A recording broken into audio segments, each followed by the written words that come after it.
Psaume 1. Heureux est l'homme qui n'entre pas au conseil des méchants, qui ne suit pas le chemin des pécheurs, ne siège pas avec ceux qui ricanent, mais se plaît dans la loi du Seigneur et murmure sa loi jour et nuit. Il est comme un arbre planté près d'un ruisseau, qui donne du fruit en son temps, et jamais son feuillage ne meurt. Tout ce qu'il entreprend réussira.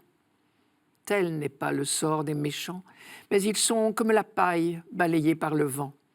Le Seigneur connaît le chemin des justes, mais le chemin des méchants se perdra. Voici le premier de tous les psaumes. Et il nous donne la clé de tous les autres, puisque c'est lui qui a été choisi pour nous introduire dans la prière d'Israël. Il est très court, comme il se doit pour une introduction, mais chaque détail compte. Le premier mot de ce psaume est donc, du psautier tout entier, être heureux, ce qui est déjà tout un programme. Le psalmiste a compris que Dieu veut notre bonheur. C'est la chose la plus importante qu'il a voulu dire pour commencer. Pour comprendre le sens du mot « heureux » dans la Bible, il faut penser aux félicitations que nous nous adressons les uns aux autres dans les grandes occasions. Quand nous recevons un faire-part joyeux de naissance ou de mariage, nous offrons aux heureux parents ou aux fiancés ce que nous appelons des félicitations. Étymologiquement, féliciter quelqu'un, c'est le reconnaître félix, c'est-à-dire heureux, et s'en réjouir avec lui. C'est d'abord un constat, heureux êtes-vous. En même temps, c'est un souhait très vif et même un encouragement, une invitation à faire chaque jour grandir ce bonheur encore tout neuf. Quelque chose comme « vous êtes bien parti, continuez à être heureux, le monde a besoin du témoignage de votre amour et de votre bonheur ». Le mot biblique « heureux » dit tout cela.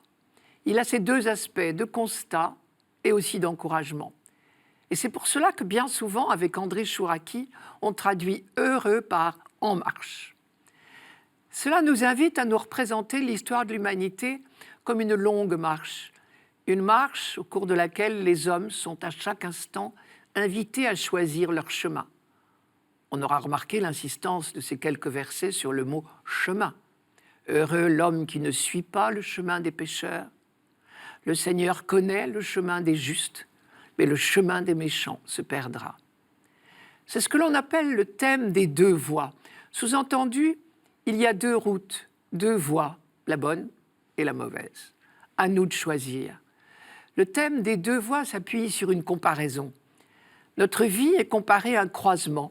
Tout se passe comme si nous débouchions sur la grande route. Nous savons où nous voulons aller, mais nous ne savons pas de quel côté il faut tourner. Faut-il tourner à droite ou à gauche? Si par chance nous choisissons la bonne direction, chacun de nos pas nous rapprochera du but. À l'inverse, si nous nous trompons de direction, chacun de nos pas désormais nous éloignera du but, simplement parce que nous aurons choisi le mauvais chemin.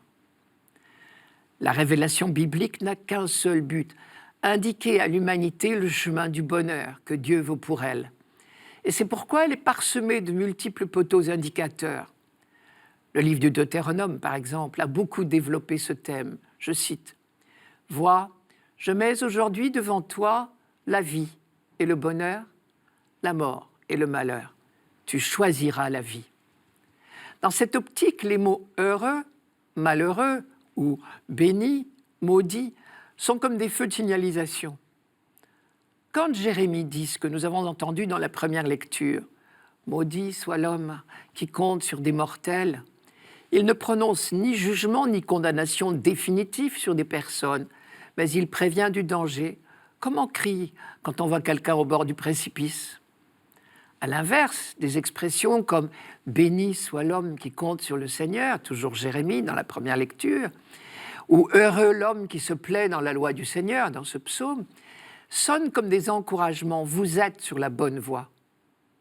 Ce thème des deux voies dit une autre chose très importante, à savoir que nous sommes libres.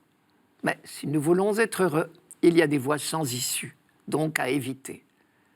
Le désir inscrit au cœur de tous les hommes, le but de toutes leurs actions, c'est la recherche du bonheur. Mais bien souvent, ils se trompent de direction.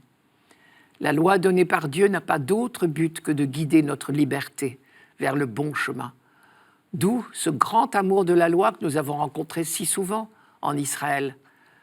Le peuple de l'Alliance sait que la loi est un don de Dieu, cadeau de celui qui ne veut que notre bonheur et qui nous en indique le chemin. Mais attention, quand le psaume parle des justes et des méchants, encore une fois, il s'agit de comportements et non pas d'individus. Une chose très importante à ne jamais oublier lorsque l'on rencontre ce thème des deux voies, il n'y a pas d'un côté des hommes entièrement, parfaitement justes, et de l'autre des hommes qui sont tout entiers méchants. Et d'ailleurs, nous-mêmes, dans quelle catégorie nous rangerions-nous? Oserions-nous prétendre appartenir à la catégorie des justes? Non, bien sûr. Mais pas davantage, il ne serait équitable de ranger qui que ce soit d'entre nous dans la catégorie des méchants. De toute évidence, nous appartenons tour à tour à ces deux catégories.